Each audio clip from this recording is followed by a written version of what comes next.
What's happening, lovely people, and welcome back to the streaming of IJayReaction. In this part of the streaming, we're gonna watch some kind of an educational video in the name of What Conductors Are Really Doing, Wired. It's the name of the YouTube channel. We have seen conductors on all live performances, and most of us don't know what they are doing, but they are really important for that performance on the stage, and we're gonna see what this video is all about and what it says about conductors. Let's do it.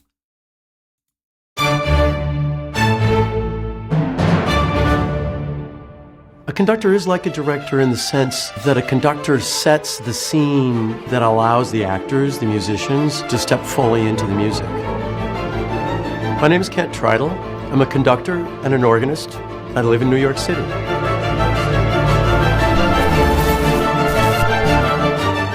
Conducting is kind of mysterious and not so mysterious. These beat patterns anyone can learn, and they're in textbooks, as are the concept of legato,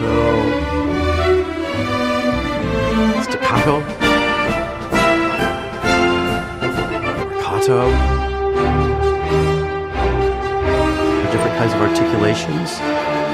This is all in the textbooks. A conductor needs to be able to do a number of things very, very well.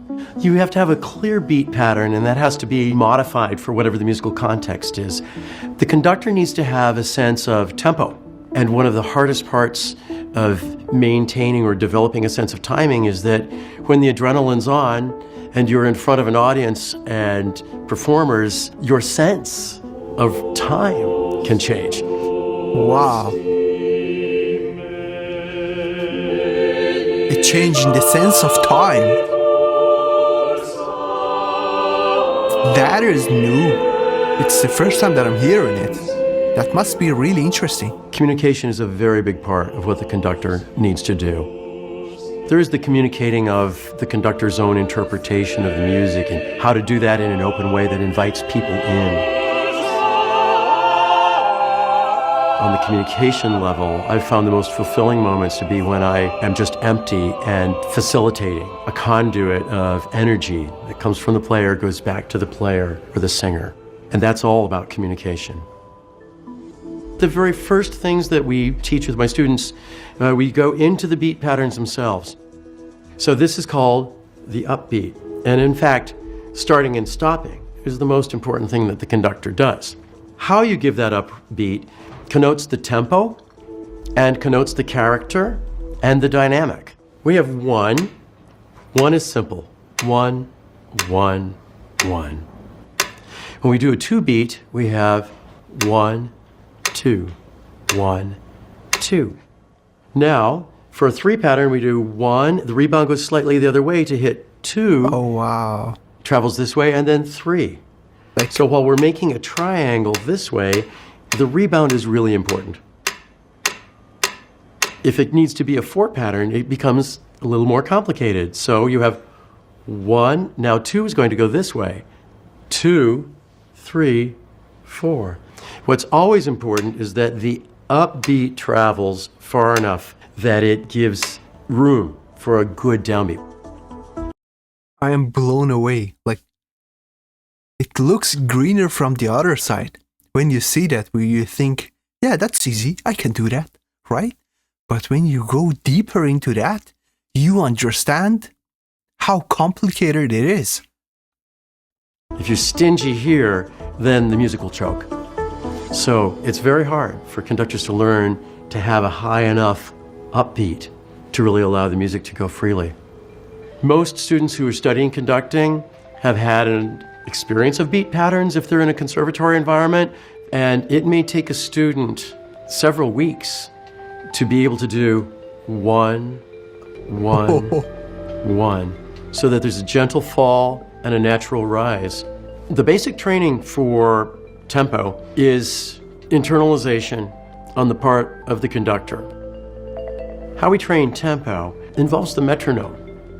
If we turn the metronome on to 60, which is 60 beats to the minute, we conduct to that, we move to that, we feel that, we turn the metronome off, we step away, get a breath of air, come in, try to call back the physical sensation of that feeling for that tempo, conduct, conduct, turn the metronome on. This is a beautiful art. Are we on target? Are we too fast? Are we too slow? I will attempt to conduct 60 beats per minute. Okay.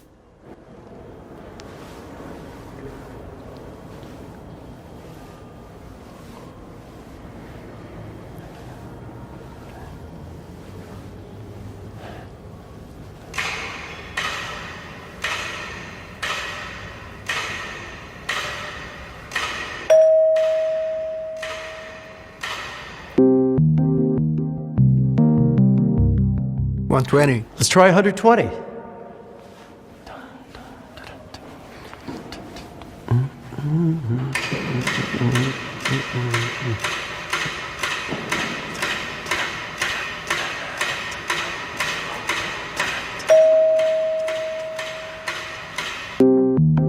It's really challenging. Here's 48. 48.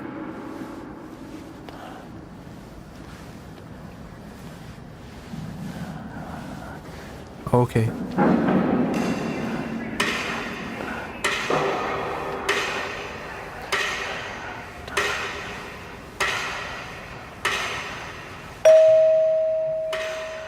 The fact of the matter is we become excited, our heart rates raise, and then our perception of tempo can actually run ahead of us. So that a tempo that we thought was 120 is actually 132, because our whole physical body is in a faster tempo to begin with.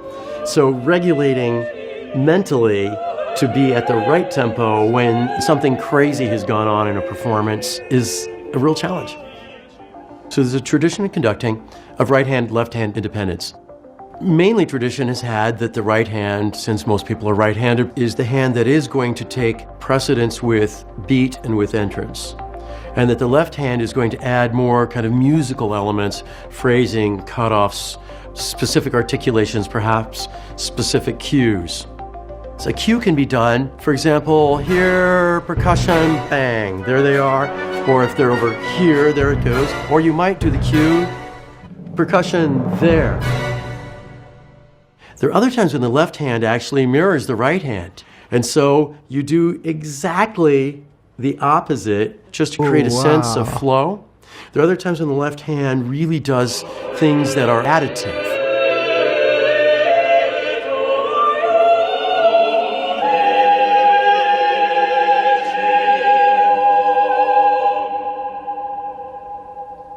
If you really can engender right hand, left hand independence, you then are able to show two things at once. Two things at once. We have an exercise which is to do the beat pattern and then to do, for example, crescendo diminuendo.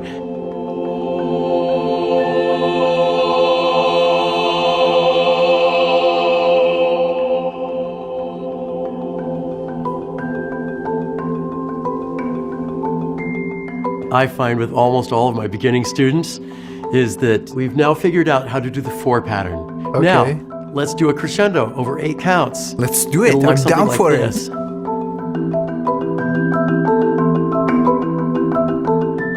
The arm will go with the beat pattern. And of course, you want the arm to be seamlessly engaged, showing something completely different. The pacing and the independence of the quality of motion is really one of the great obstacles that young conductors have to overcome.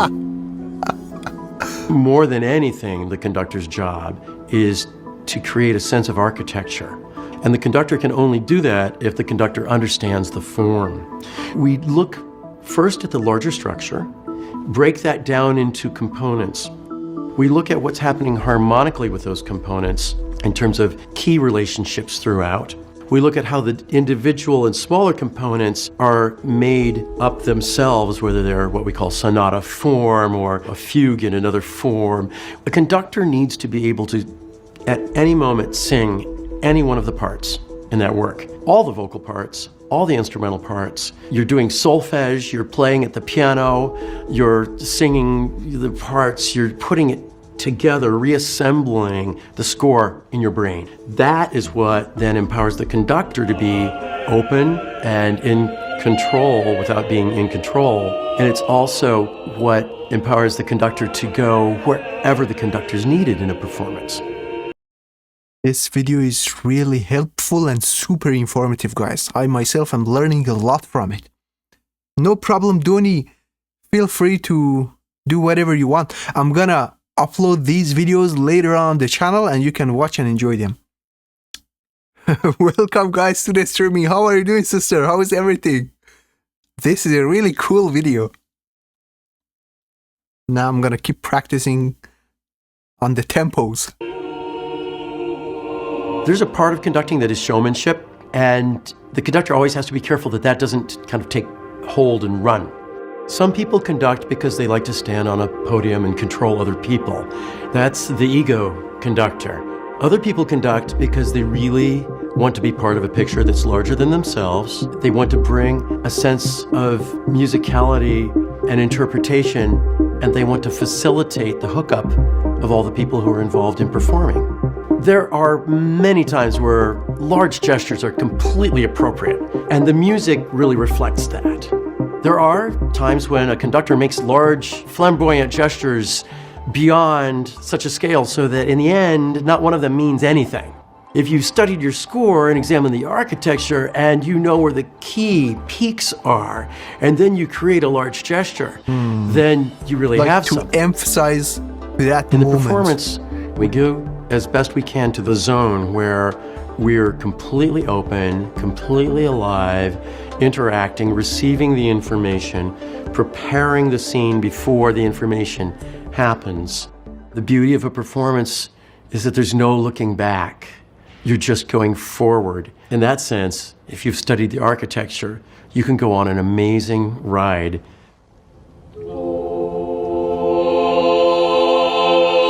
Crescendo, release. Let's check it out once again. If you've studied the architecture, Mirroring, you can go on an amazing crescendo and ride. release.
Right hand being used for expressive purposes, subdividing.